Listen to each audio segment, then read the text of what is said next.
सदगुरु द्वारा लिखी हुई बाबा बलदेव दास जी की जीवनी चल रही है। कल जितना हुआ था उससे आगे बढ़ते हैं। अब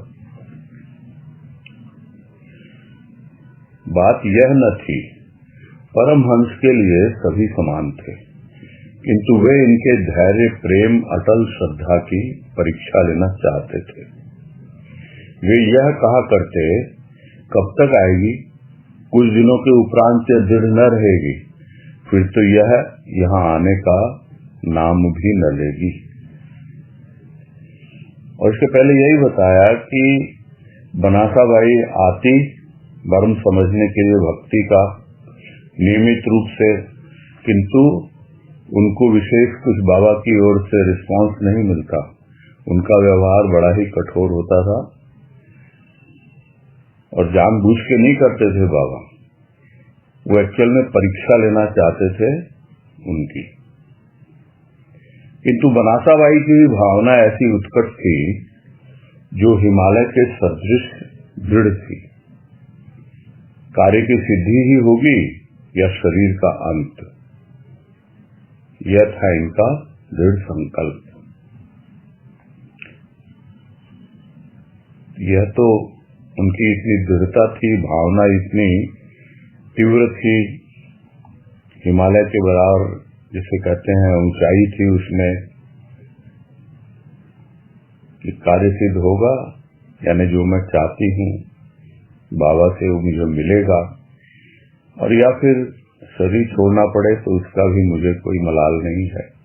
दृढ़ संकल्प लेके आती रही। राजपुताने की गर्मी कैसी झुलसाने वाली होती है तथा वैसा ही कष्टकर जाड़ा, यह तो भूगोल के विद्यार्थी जानते हैं। बनासाबाई प्रकृति की कठोरता की ओर कब ध्यान देने लगी, जबकि वे परमहंस की निर्ममता को सहन करने के लिए सतत प्रयत्नशील थी। भूखी, प्यासी, थकी, लोक लाज की उपेक्षा करती हुई वे प्रतिदिन यहाँ आती और निराश हो लौट जाती, किंतु हिम्मत न हारी। 1 वर्ष तक यही क्रम चलता रहा। अंत में साधना सफल हुई। परमहंस ने शक्ति देखी और अंतः प्रेरणा की आज्ञा शिरोधार्य कर उन्हें भक्ति और ज्ञान का पाठ पढ़ाने के लिए प्रस्तुत हुए। अवश्य यह शक्ति की विजय थी। ये कष्ट तो उनकी चमक में 4 चांद लगाने वाले सिद्ध हुए। सद्वाणी से उन्हें बोध की शिक्षा दी और समय पाकर वही शिक्षा दीक्षा के रूप में दिखाई पड़ी।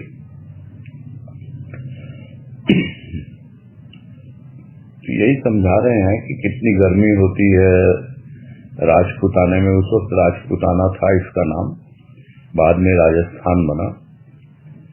कितनी गर्मी होती है सबको पता है, किंतु बनासाबाई प्रकृति की कठोरता सहन करते हुए भी, भूखी प्यासी सब कुछ सहन करते हुए यहाँ आती और 1 वर्ष तक यही कार्यक्रम इनका चलता रहा और अंत में साधना सफल हुई। उन्होंने देखी उनकी भीतर की दृढ़ता, उनकी शक्ति, साथ ही साथ उनके भीतर जो पहले अंतर प्रेरणा हुई थी कि शक्ति तुम्हारे पास आने वाली है और उन्हें आपको भक्ति और ज्ञान का पाठ पढ़ाना है। तो उसी अंतर प्रेरणा से भी वशीभूत होकर बाबा उसके लिए प्रस्तुत हुए और ये जो कष्ट सहन किए मां बनासा ने, वो उनकी चमक में और 4 चांद लगाने वाले साबित हो गए। क्योंकि जितना तपता है उतना ही खरा होता है सोना। वैसे ही जितना तपता है ये मानसिक तप है जो सहन कर रही थी बनासाबाई। ये जीवन की अंतिम लीला तक बनासाबाई के साथ ही रहे। अवश्य ही इन्हें अर्थात परमहंस को अनेक दुर्वचन सहने पड़े, निंदा अपमान भी सहन किया, किंतु इस ज्वाजल्यमान भक्ति स्वरूपा बनासाबाई का परित्याग न किया। घटनावश उन्हें अलग रहना पड़ा, कष्ट सहन करने पड़े, किंतु जिसे शक्ति के रूप में स्वीकार किया उसे संपूर्ण विश्व का मान, संभ्रम, धन ऐश्वर्य के एवज में भी छोड़ने के लिए तैयार न थे। बनासाबाई का यह सम्मान इनके भक्तों के ईर्ष्या का कारण भी बना। कह रहे अंतिम समय तक बनासाबाई बाबा जी के साथ रही और इसके लिए बाबा जी को बहुत से अपमान और निंदा वगैरह भी सुनने पड़े, किंतु उसको सहज रूप में स्वीकार किया, क्योंकि जितना संपूर्ण विश्व का धन ऐश्वर्य कुछ भी था वो सब छोड़ने को तैयार थे वो, और इतना सम्मान देते थे बनासाबाई को, तो और जो भक्त थे वो उनसे ईर्ष्या करने लग गए। चंद्रमा की ज्योति यद्यपि नक्षत्रों के प्रकाश को क्षीण नहीं करती, किंतु तारे भला कहाँ प्रकाश दे सकते हैं, जहाँ ज्योत्सना की स्निग्ध किरणों से विश्व में प्रेम का भाव प्रसरण होता है। जो चंद्रमा की उपस्थिति में तारे क्षीण दीख पड़ते हैं, वैसे ही अवस्था उन ईर्ष्यालु भक्तों की थी। आत्म प्रकाश के पश्चात शक्ति ने पूर्ण रूप प्रकट किया, उसे कोई झुका न सका। मार्ग में अवरोधक आए तो उन्हें पराजित करती हुई अग्रसर हुई। अवश्य ही वह परमहंस के ज्ञान की दृष्टि से भगवान मानती थी। यही नहीं, सदा वे यही कहती, मेरे भगवान तो बाबा ही है। बिगड़ी के बनाने वाले, सदा साथ देने वाले, हृदय को प्रेमोल्लास से विभोर करने वाले, बच्चों सा सरल हृदय रखने वाले, विनोद की प्रतिमूर्ति, मेरे ज्ञान दाता, संशय निवारक, भक्ति और ज्ञान का समन्वय करने वाले सादगी के अवतार यही बाबा हैं। तो एक चंद्रमा की ज्योति है और दूसरी तारों की। ठीक है, चंद्रमा की ज्योति से तारों का प्रकाश क्षीण नहीं हो पाता, किंतु सिर्फ तारे जो है वो प्रकाशित नहीं कर पाते हैं। तो यहाँ उदाहरण बनासाबाई का ही है कि अन्य भक्त जो उनसे ईर्ष्या का कारण बनते थे वो तारों की तरह थे और बनासाबाई चंद्रमा की तरह थी। तो ईर्ष्यालु भक्तों की वही अवस्था थी, क्योंकि जब उन्हें अपने आत्म प्रकाश का परिचय मिल गया बनासाबाई को, तो उसे कोई झुका नहीं सका। कितने भी रास्ते में रुकावटें आई, सबको पार करती हुई वो आगे बढ़ती रही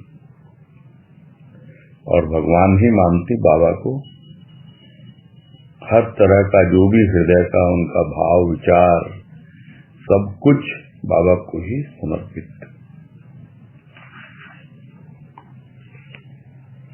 परमहंस ने उन्हें भक्त मंडली में श्रेष्ठ स्थान दिया तथा अनेक स्थलों पर अपने से भी उत्तम कहने में संकुचित न होते थे। बाबा थे ज्ञान गुरु, किंतु यों बनासाबाई उनकी देखरेख इस प्रकार करती जिस प्रकार माता अपने सरल बालक के लिए सदा चिंतित रहती है।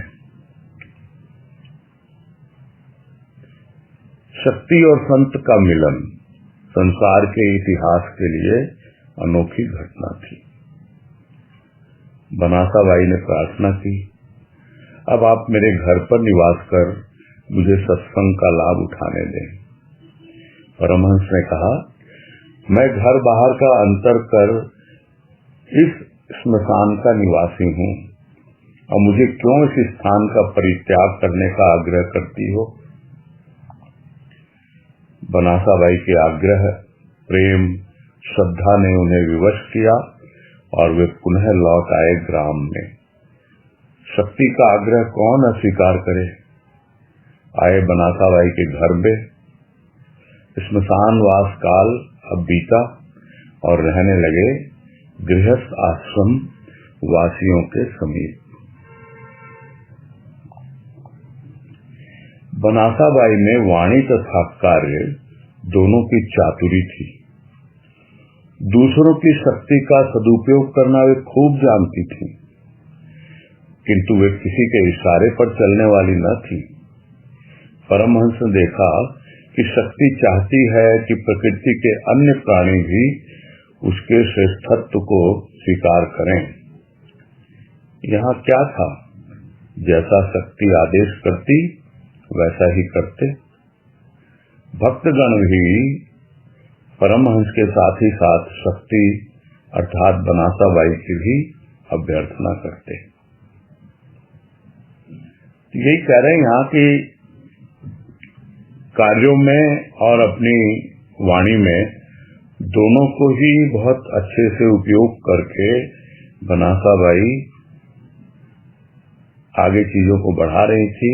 और देखा बाबा ने भी कि जितने भी और लोग हैं संसार में, उस गांव में और जगह भी, वो स्वीकार करें कि बाबा इतने श्रेष्ठ हैं। और इसीलिए जैसा बनासाबाई आदेश करती वैसा ही बाबा करते। और इसको देखते हुए बाकी जितने भक्तगण थे उन्होंने भी बाबा के साथ ही साथ बनासाबाई को भी श्रद्धा की दृष्टि से देखना, उनके सामने हाथ जोड़ना, यह भी प्रारंभ कर दिया। कभी कभी शक्ति की आज्ञा बड़ी अनोखी होती, कुछ शर्त के रूप में रखती और उसकी पूर्ति पर ही परमहंस के दर्शन होते। वे इन बातों की उपेक्षा की दृष्टि से देखते, किंतु विवश थे अंतः प्रेरणा से। परमहंस अब खिलौने के रूप में थे। उनका द्वार बंद रहता, द्वार पर ताला पड़ा रहता। भक्त आते और शक्ति की आज्ञा के भिखारी बनते। ये किसी पर प्रसन्न होती और कुछ यूं ही बकझक करके चले जाते। कहते ये बाबा जी भी विचित्र हैं, जो इस शक्ति के हाथों बिना मूल्य बिक गए। भक्त के साथ तो पहले भी थे, किंतु वहाँ खुला दरबार था। हम आते थे, दर्शन वार्तालाप कर चले जाते थे। ये शक्ति तो बड़ी ऐसी है जिसने बाबा को खिलौना बना रखा है। शक्ति मानो संपूर्ण संसार का राज्य करने पर तुली है। हम भी तो भक्त हैं, हम भी श्रद्धा के पुष्प चढ़ाने आए हैं। तुम कौन हो जो हमें इनके दर्शनों से लाभ उठाने नहीं देती।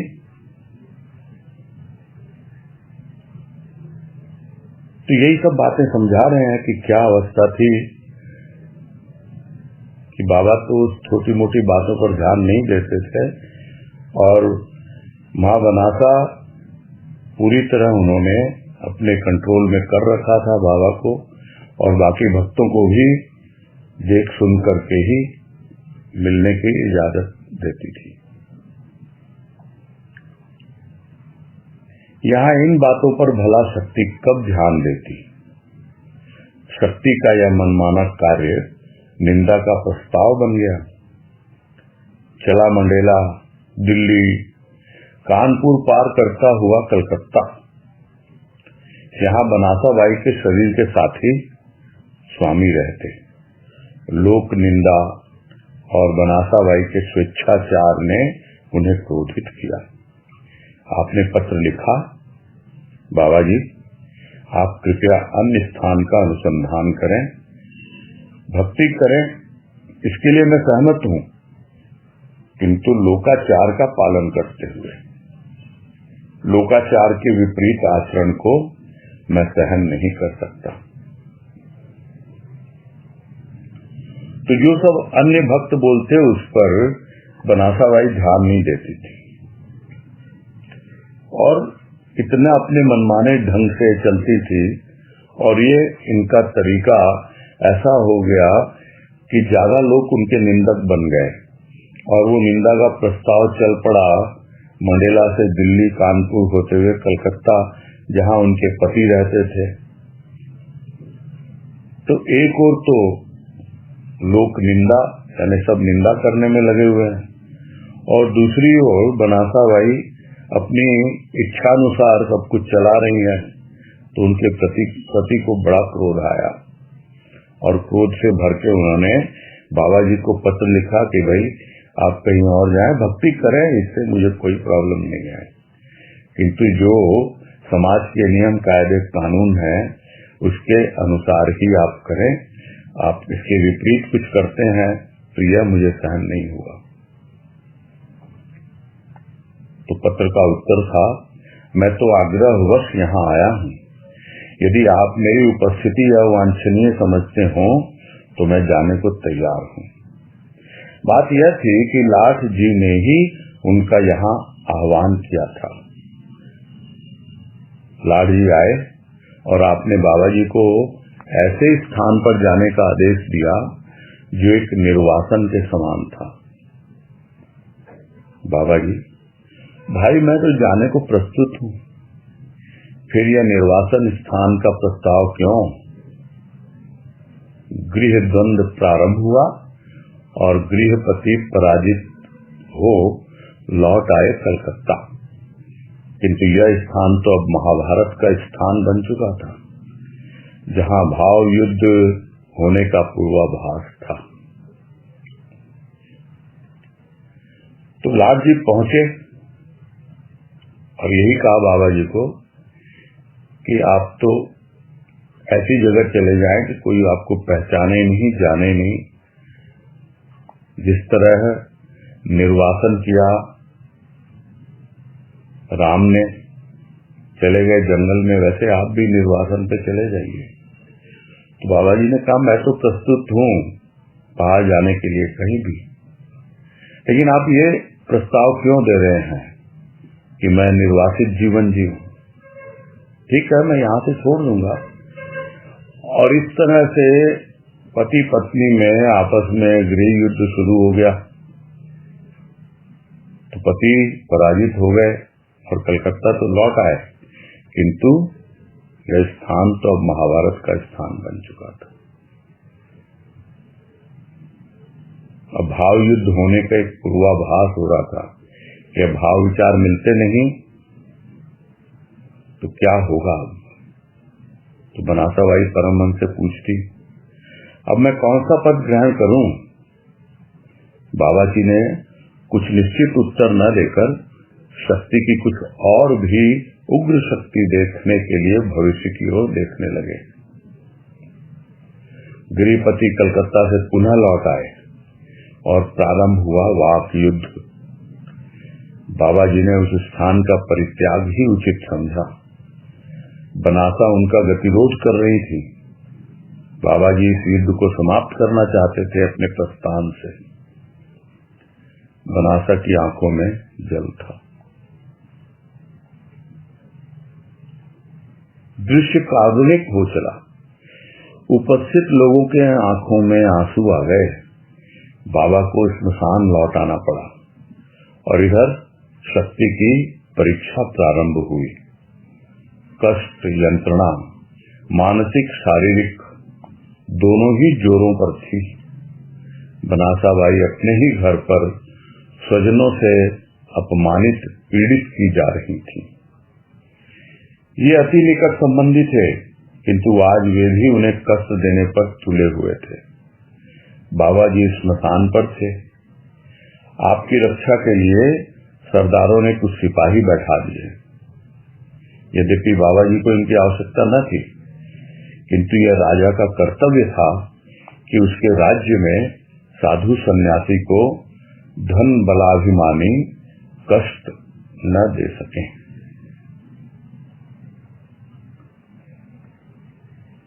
तो चल रहा था, गृह युद्ध चल रहा था। कलकत्ता वापस लौट आए, फिर से आ गए कलकत्ते से, और यही सब चलता रहा।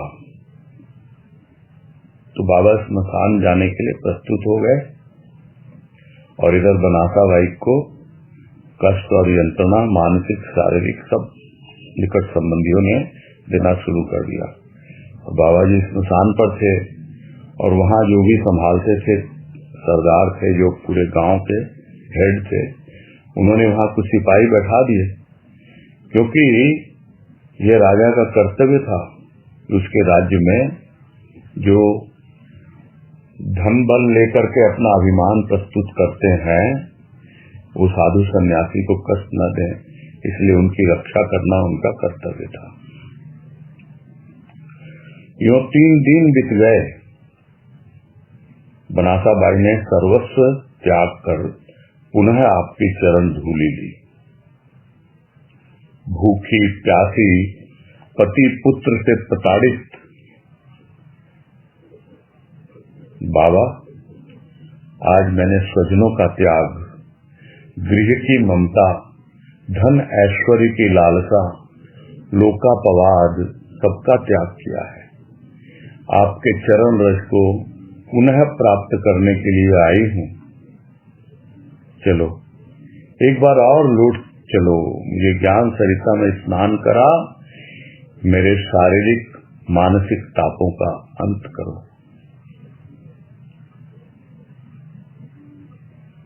यही कह रहे हैं बाबा को, मैं सब कुछ छोड़ के आ गई हूँ, अपना घर परिवार, मोह ममता, धन ऐश्वर्य, सब कुछ।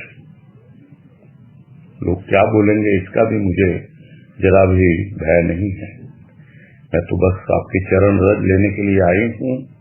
आप फिर से लौट चलिए और मुझे ज्ञान की सरिता में स्नान कराइए, मेरे सारे तापों का हरण कीजिए।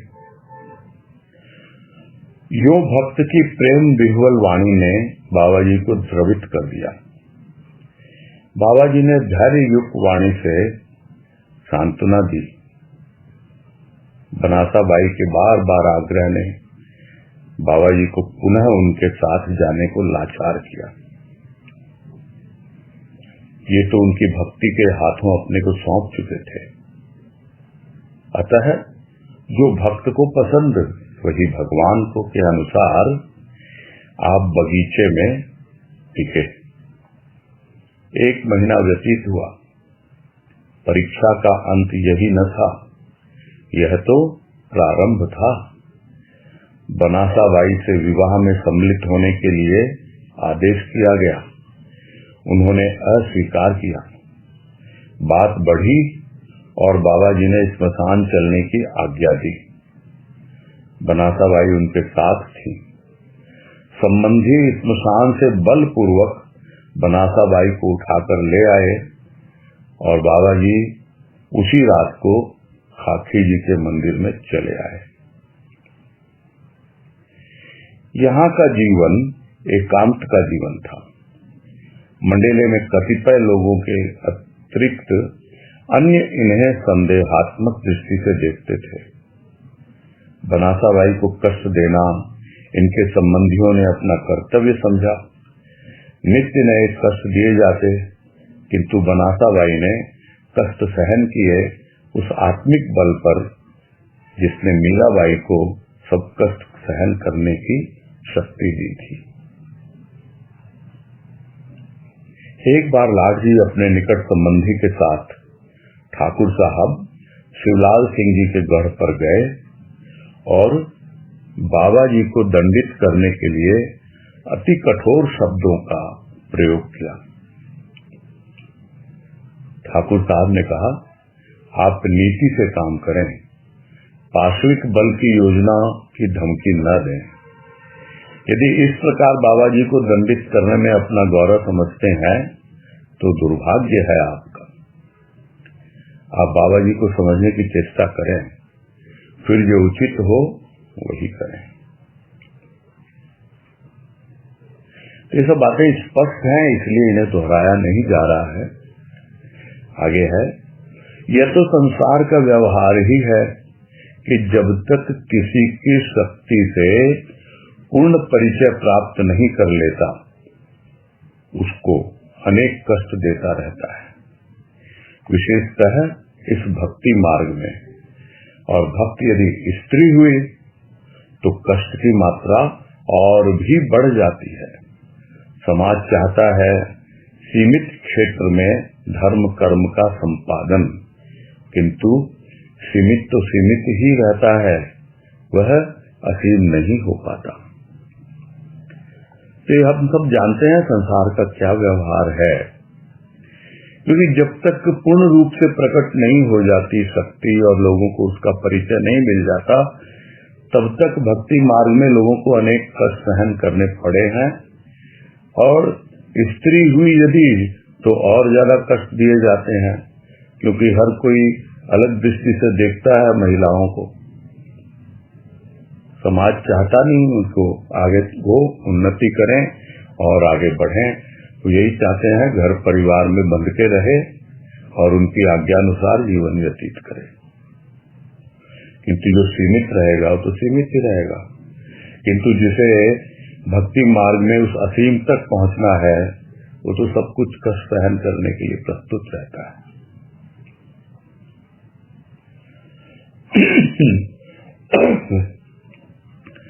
लाट जी के भी कुछ ऐसे विचार थे कि वे अर्थात बनाता भाई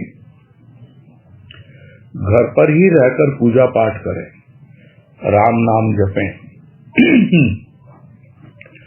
इनके आगमन तो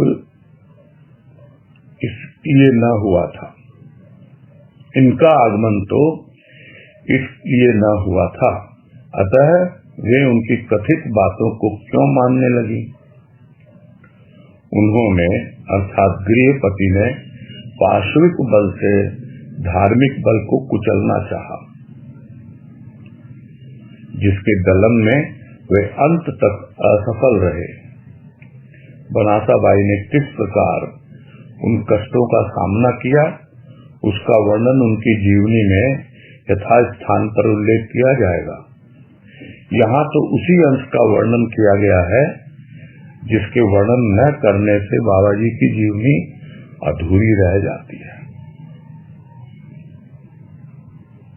बाबा जी को पता न था कि बनासाबाई कहाँ है। अवश्य ही जब उनके यंत्रणा पूर्ण जीवन की बातें ज्ञात होती तो वे अपने को भी उसी अवस्था में रखते। खाकी जी के मंदिर को ही इन्होंने स्वेच्छा से कारागार बना रखा था, वहीं रहते, जल्दी किसी को दर्शन न देते। बनासाबाई का स्वास्थ्य चिंताजनक हो गया था। कष्ट सहन करते करते शरीर थक चला था, किंतु भक्ति रूपी तरु और भी पल्लवित होता जा रहा था। बाबा जी ने जब यह सुना कि उनकी अवस्था संकटापन्न है, तो इन्होंने दर्शन देने प्रारंभ किए। दान भी किया, वाणी का प्रयोग कर शुभकामना भी प्रकट करते। बनासाबाई के कष्ट ने इनको बेचैन सा बना रखा था। आपने 2 बार दर्शन दिए, दोनों में एक एक शर्त थी। प्रथम में वे ही दर्शन के अधिकारी थे जो पति पत्नी सम्मिलित होकर आए। दूसरे दर्शन में 2 संबंधी मिलकर आ सकते थे। और यहाँ स्पष्ट हो जाता है कि एक और तो बनासाबाई का स्वास्थ्य बहुत ही गिर गया था, कष्ट सहन करते करते शरीर भी बहुत कमजोर हो गया था, किंतु भक्ति रूपी वृक्ष जो था वो तो और मजबूत और पल्लवित होता चला जा रहा था। और जब सुना बाबा जी ने कि उनकी अवस्था बहुत ही बुरी है, तब उन्होंने दर्शन देने प्रारंभ किए और वाणी का प्रयोग भी शुरू किया। शुभकामना प्रकट करते, सबको भेजते बतलाते, किंतु दूसरी ओर बनासाबाई के कष्ट ने उनको बेचैन कर रखा था। 2 बार दर्शन दिए उन्होंने, किंतु दोनों ही बार अलग अलग एक शर्त थी। एक में यह था कि भाई यही दर्शन के अधिकारी होंगे जो पति पत्नी साथ में आए, और दूसरी बार ये था कि भाई वही साथ में आ सकते हैं जिनके साथ दो संबंधी हों। घोटी नामक एक स्त्री, जिसका वहां कोई न था, बाबा जी के दर्शनों की प्यासी थी, अतः आई बाबा जी के समीप। बाबा जी स्वभाव से ही विनोद प्रिय थे। प्रश्न किया, घोटी, तेरा जोड़ा कहाँ है? उसने कहा, तू ही तो मेरा जोड़ा है, अब किसे लाऊं? बाबा जी हंसने लगे। विनोद प्रियता के अभाव में मनुष्य जीवन शुष्क हो जाता है, और शुष्क जीवन जीवन नहीं। जिंदगी जिंदा दिली का नाम है, मुर्दा दिल खाक लिया करते हैं। अवस्था जब बिगड़ रही थी, बाबा जी से कहा गया कि आप हमारी शर्तों को स्वीकार करें तो आप बनासा बाई से मिल सकते हैं। उन शर्तों में एक शर्त यह भी थी कि वे अर्थात बनासा बाई ब्रह्मचर्य का पालन न कर गृहस्थ धर्म का पालन करें। बाबा जी ने कहा, मैं किसी को ब्रह्मचर्य भंग करने के लिए नहीं कह सकता। मुझे मेरा भक्त प्राणों से भी अधिक प्रिय है, किंतु कर्तव्यच्युत होने का आदेश मैं नहीं दे सकता। तो जब अवस्था बिगड़ रही थी बनासा बाई की, तो यही शर्त रखी गई कि भाई आप बोलिए उनको कि वापस गृहस्थी में चले जाएं, गृहस्थ धर्म का पालन करें। तो मैं किसी को फोर्स नहीं कर सकता, जबरदस्ती नहीं कर सकता। भक्त मुझे प्राणों से भी अधिक प्रिय है, किंतु इसका मतलब यह नहीं कि वो अपने कर्तव्यों का पालन न करे। अगर भक्ति में लगा है तो वही उसके लिए ज्यादा महत्वपूर्ण है। 3 दिन की अवधि थी। पत्र की सभी शर्तें स्वीकृत थी, किंतु ब्रह्मचर्य का भंग अस्वीकृत था, अतः पत्र फाड़कर फेंका गया। बाबा जी भक्त का दुख सुन अति दुखित होते और कहते, मैं असीम दुख भोग रहा हूं। भावना ही प्रधान है, अतः कभी कभी बनासा बाई के महाविरोधी से भी यही आशा करते कि वह मंगल कामना के लिए प्रार्थना करे या शुभ आशीर्वाद दे। एक बार एक महाविरोधी ने बाबा जी की इच्छा पूर्ति न की। बाबा जी ने करबद्ध हो उससे कहा, प्रार्थना करो कि बनासा स्वस्थ हो जाए, किंतु उसने ऐसा न किया। अब तो बाबा जी ने बार बार अनुरोध किया और अंत में उसने भी मंगल कामना प्रकट की। खाकी जी के मंदिर में ही थे जब यह घटना हुई। बनासा बाई की रुग्णावस्था ने उनको अति भावुक बना दिया और प्रतिज्ञा की, मैं अपने हाथ से भोजन न करूंगा। जब तक मंदिर में थे, खाकी जी अपने हाथों से उन्हें भोजन कराती। यह नियम 10-11 वर्ष तक रहा। बनासा बाई ने स्वस्थ होकर वर्षों तक अपने हाथों से भोजन कराया। एक बार बाबा जी के मुख में एक प्रकार का विष हो गया। वे जिन उंगलियों से उन्हें भोजन कराती, उन्हीं में घाव हो जाता। अंगुलियों में कपड़े लपेटकर उन्हें भोजन कराती। एक एक कर सभी अंगुलियों में घाव हो गए थे। कुछ समय बीत जाने पर बनासा बाई के 3 बार कहने तथा आग्रह से इस नियम की समाप्ति हुई।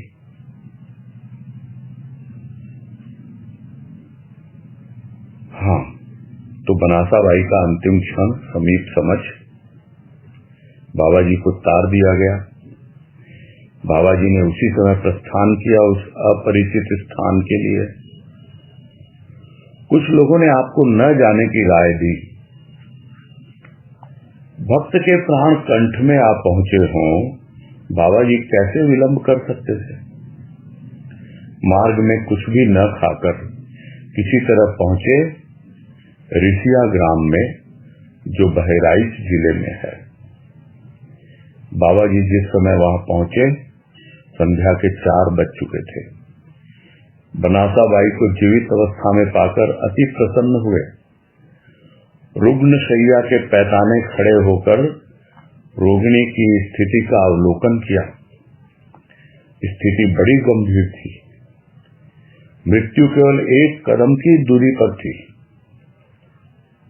चेतना प्राय लुप्त हो चुकी थी। आंखें कुछ खुली हुई थी। बाबा जी की आंखों में जल था। कान के समीप, अति समीप पहुंचकर गंभीर स्वर में कहा, बेटा मरना मत, वेश की लाज रखना, मैं आ गया हूं। तीव्र घोषणा ने अर्ध मृत बनासाबाई की लुप्त चेतना को पुनः जागृत किया और वे कुछ सचेत हुई। इसका फल यह हुआ कि उनकी आंखें कुछ खुली। अब बाबा जी ने कुछ प्रसाद उनके मुख में रखा जो कि वो देश से लाए थे। दूध और पानी मिलाकर रुई की सहायता से कुछ पिलाया, जैसे छोटे बच्चों को पिलाया जाता है। आपने कहा, सता कर हत्या कर रहे हो इसकी, किंतु भगवान इसका रक्षक है। संत ने प्रार्थना की और बनासाबाई अब क्रमशः चेतनावस्था में रहने लगी। बाबा जी ने प्रतिज्ञा की थी, यदि बनासा जीवित मिली तो वही मुझे अपने हाथों से भोजन खिलाएगी, किंतु यहाँ तो चेतना ही लुप्त सी थी। अर्ध चेतन के हाथ पर अन्न रखकर ग्रास लिया। परिवार के लोगों की कटुता एवं अश्रद्धा में कमी न थी। बाबा जी को भोजन का कष्ट होने लगा, क्योंकि अपने हाथ से तो भोजन करते न थे और जिस अन्य स्त्री के हाथ से भोजन करना चाहते थे उसे गृहपति ने स्वीकार न किया। 3-4 दिन के पश्चात चेतना कुछ बढ़ी और स्फुट शब्दों में बनासाबाई ने बाबा जी को पुकारा। बाबा जी ने धैर्य देते हुए कहा, मैं आ गया हूं, अब निश्चिंत रहो। घर वाले बाबा जी को तंग करने में मशगूल थे और कहा कि 1 घंटा वे उनके समीप उपस्थित रह सकते हैं, वह भी भोजन के समय। बाबा जी को बहुत बुरा लगा और रुष्ट हो गए, किंतु बनासाबाई की अनुनय विनय से इस कठोर नियम को भी स्वीकार कर रहने लगे। अब जरा उस स्थान पर गौर किया जाए जहां बाबा जी ठहराए गए थे। आपके लिए एक झोपड़ी बनाई गई जो बहुत नीची थी और ऊपर टीन थी। चारों ओर चटाई की दीवार थी। झोपड़ी क्या थी? एक तमाशा। धूप तेज होने पर टीन की गर्मी कष्टकर होती। बाबा जी छाता तान कर बैठे बैठे दोपहर बिताते। एक दिन वह झोपड़ी भी हवा के साथ उड़ गई। अब मिली टूटी फूटी दुकान जिसकी दीवार फटी हुई थी।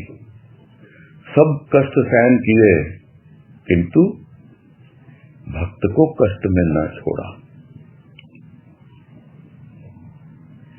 यहां भी श्रद्धालु जन आते और सत्संग का लाभ उठाते।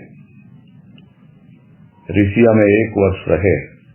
यहाँ का जीवन सुखकर न था। परिवार के लोग बाबा जी को उपेक्षा की दृष्टि से देखते।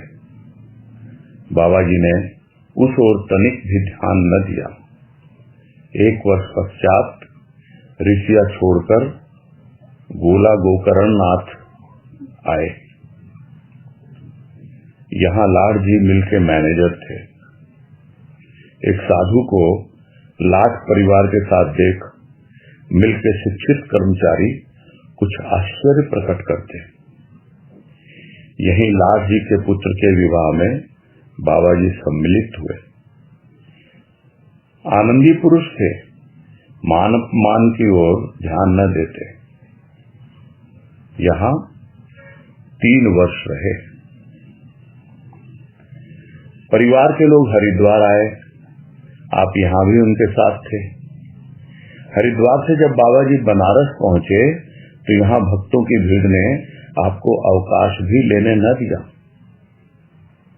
लाट जी इस चिंता में थे कि किस प्रकार भक्तों की भीड़ तथा दुनिया की नुक्ताचीनी से बचा जाए।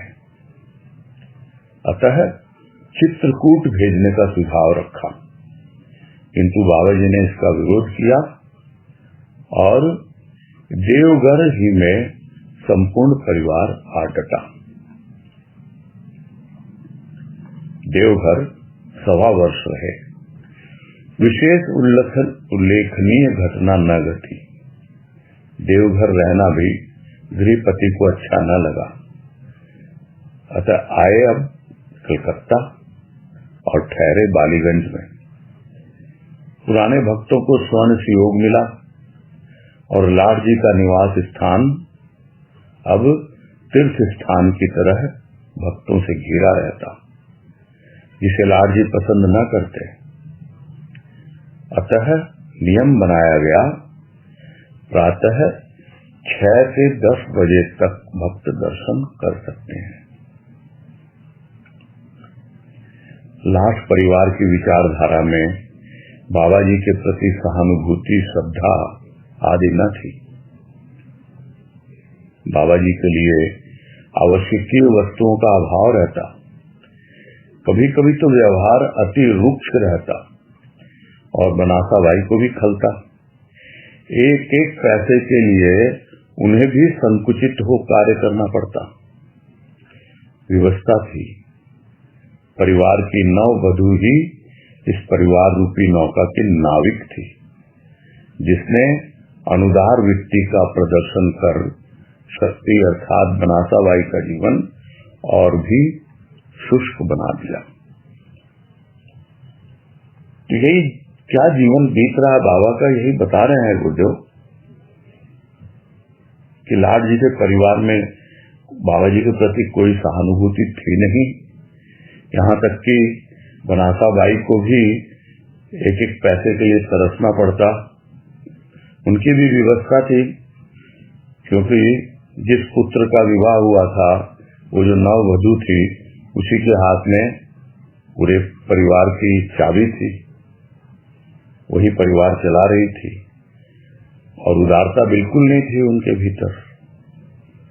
तो इस तरह बनासा बाई का जीवन और बाबा का जीवन और भी उनके व्यवहार के कारण रूखा सूखा हो गया।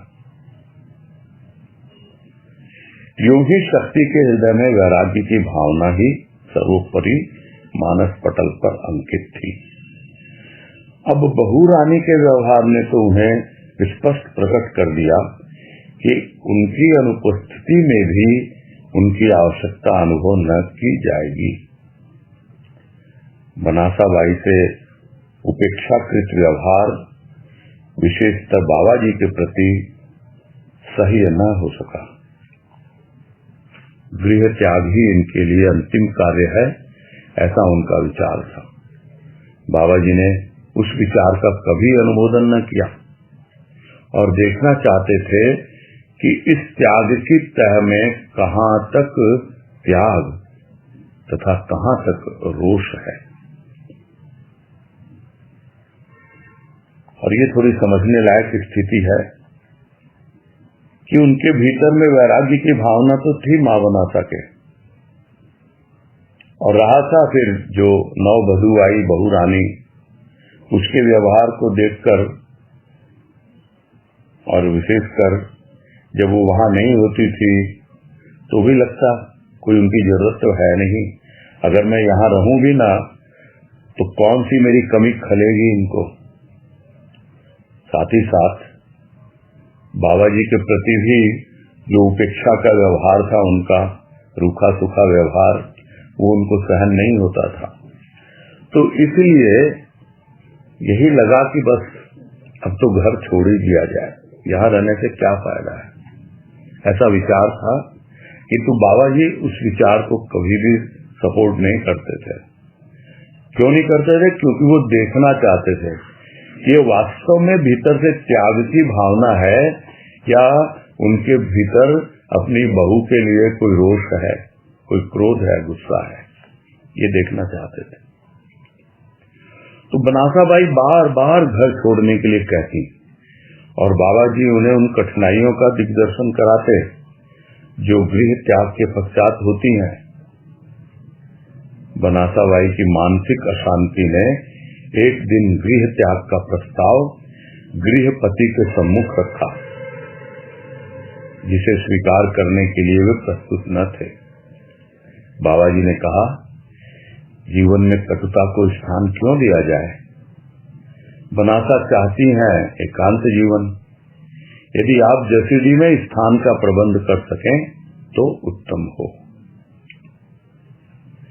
गृहपति बनासा के आग्रह से परिचित थे, अतः अनिच्छा पूर्वक जसीडी आए।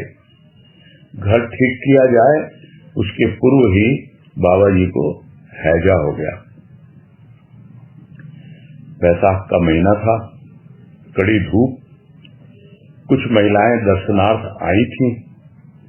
उन्होंने बाबा जी की सेवा शुश्रूषा की और वे रोग मुक्त हुए। लाट जी ने बनासा बाई के गृह त्याग का कारण बाबा जी को ही समझा। कुछ ऐसे भाव भी व्यक्त किए जो अवांछनीय थे, किंतु बाबा जी ने शांत भाव से उनकी बातें सुनी और सहन की। बाबा जी ने कहा, अंतर की क्रिया को क्यों छिपाते हो? अपने कर्तव्य भी पहचानो। आवेश से कुछ सिद्धि न होगी। तो बाबा जी को हैजा हो गया और महिलाओं ने उनकी सेवा की और जो उनके पति लाठ जी बनासा बाई के, वो यह समझते थे कि बाबा जी के कारण ही घर छोड़कर आई है ये, और उसके आधार पर न जाने ऐसी ऐसी बातें कहते थे जो उचित नहीं थी, किंतु बाबा जी बड़ी शांति से उन बातों को सुनते। भी देखो, तुम समझो तुम्हारे भीतर क्या चल रहा है, तुम्हारा क्या कर्तव्य है। इस तरह उत्तेजित होने से, आवेश में आने से कुछ भी नहीं मिलेगा। लाड जी शांत हुए और मासिक व्यय की अनुमति दे कलकत्ता लौट आए। जीवन रूपी अभिनय के 3 अंकों में यह भी एक अंक था। एक अंक में अनेक दृश्यों में नवीनता, विचित्रता, दर्शक को लुभा देने की सामग्री की बाहुल्यता हो, यह सफल नाट्यकारक का कार्य है। किंतु नाट्यकार स्वयं अभिनेता का कार्य करे तो दर्शक का ध्यान आकृष्ट होता है। यहाँ हम किसे नाटक लेखक और अभिनेता समझें? अभिनेता और नाट्यकार की अवस्था बीत चली थी। कुछ कार्य अवश्य अवशेष थे जिन्हें कर गुजरना बाबा जी के लिए आवश्यक था। तो लाट जी तो बात सुनकर शांत हो गए और मासिक व्यय जो भी उनका है 1 महीना बांध दिया, जो खर्चा होगा उसकी व्यवस्था करके वो तो कलकत्ता लौट गए। अब उस अवस्था का वर्णन गुरुदेव ये कह रहे हैं कि ये एक जीवन है क्या? ये तो एक अभिनय के रूप में है। इसको कहते हैं बचपन, जवानी और बुढ़ापा। ये 3 अवस्थाएं हैं। तो 3 अंकों में यह भी एक अंक था और उस एक अंक में न जाने कितने दृश्य थे, क्योंकि पहले भी बताया उनकी उम्र बढ़ चली थी बाबा की, और ये अंतिम पड़ाव में भी न जाने कितने दृश्य, किंतु प्रत्येक दृश्य में नवीनता है, विचित्रता है, और जो भी देखने वाला दर्शक उसको लुभा देने की न जाने कितनी सामग्री है। तो इस तरह से जो नाटक बनाया जाता है, जो नाटक की रचना करता है वही वास्तव में एक सफल नाट्यकार कहलाता है। किंतु आश्चर्य की बात यह है कि नाट्यकार अगर स्वयं अभिनेता बन जाए तो तब तो दर्शक का ध्यान और ज्यादा आकृष्ट होगा। तो पीछे समझे हम कौन नाटक लिखने वाला है यानी नाट्यकार है और कौन अभिनेता है। अब तो वो अवस्था भी निकल चुकी थी। अब तो कुछ ऐसे कार्य विशेष रह गए थे जिनको करना बाबा जी के लिए बहुत आवश्यक था।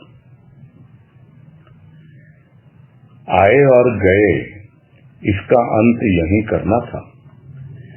बार बार कर्म बंधन, कर्तव्य बंधन, मातृकुक्ष बंधन, संसार बंधन, कहां तक इन बंधनों की संख्या की जाए। इनका अंतर घर लौट ही इनका कार्य था।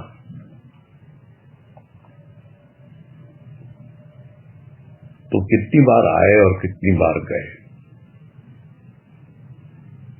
क्यों?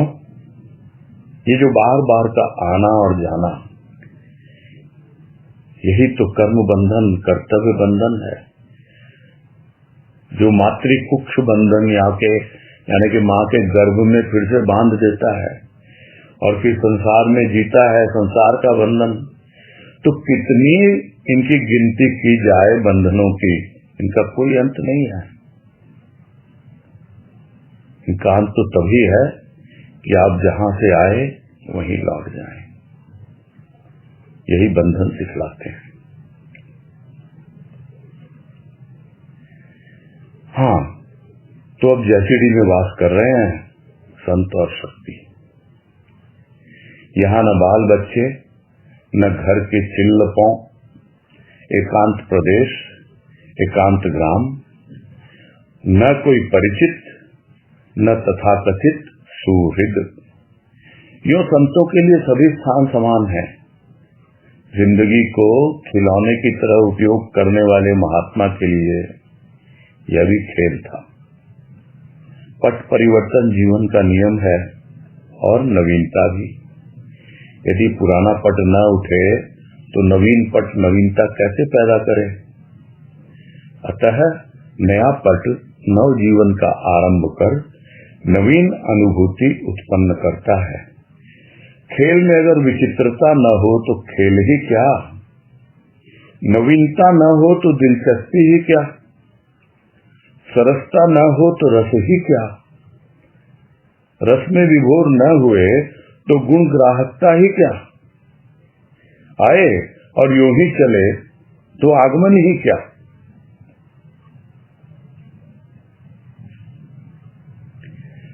इस क्या को न समझें तो पढ़ना ही क्या, लिखना ही क्या।